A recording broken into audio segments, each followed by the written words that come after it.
আসসালামু আলাইকুম। আমি হাকিম রশিদ আছি আপনাদের সাথে।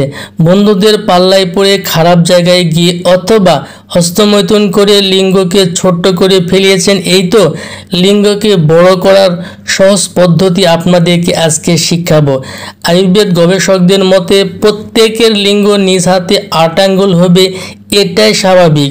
যদি আপনার লিঙ্গ ছোট্ট ও চিকন হয়ে থাকে, আজকের ভিডিওটি আপনার জন্য স্পেশাল একটি ভিডিও।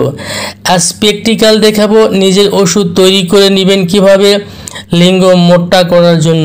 এই সমস্যার সমাধানের জন্য হয়তোবা ইউটিউবে অসংখ্য ভিডিও দেখেছেন, সমস্যার সমাধান করতে পারেন নাই।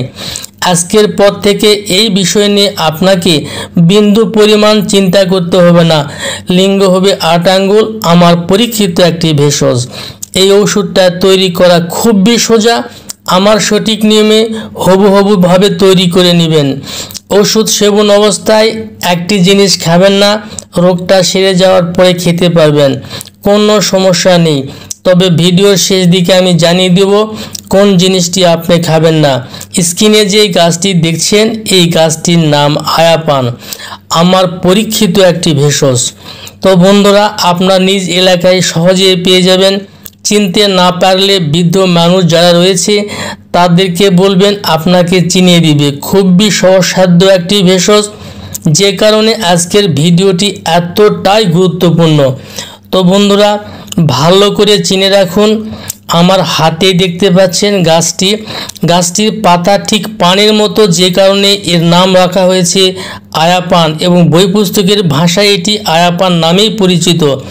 এই আয়াপান আপনি কালেকশন করে নেবেন 100 গ্রাম পরিমাণ, এবং নিয়ে এসে পাটায় সুন্দর করে বেটে নেবেন। তার সঙ্গে 21টি লবঙ্গ আপনি বেটে নেবেন। নেওয়ার পরে 30টি বটিকা বানিয়ে নেবেন এবং রোদ্রে শুকিয়ে নেবেন। প্রত্যেক দিন সকালে খালি পেটে 1টি করে বটিকা আপনি যদি সেবন করতে পারেন, লিঙ্গ বড় এবং মোটা হবে, দ্রুত বীর্যপাত দূর হবে, দীর্ঘ সময় ধরে স্ত্রীর সঙ্গে যৌন মিলন করতে পারবেন। তো বন্ধুরা, এই ওষুধ সেবন অবস্থায় যে জিনিসটি খাবেন না সেটি হচ্ছে গরুর মাংস খাবেন না, রোগ সেরে গেলে খাবেন। তো বন্ধুরা, ভালো থাকবেন, আবার দেখা হবে। আল্লাহ হাফেজ।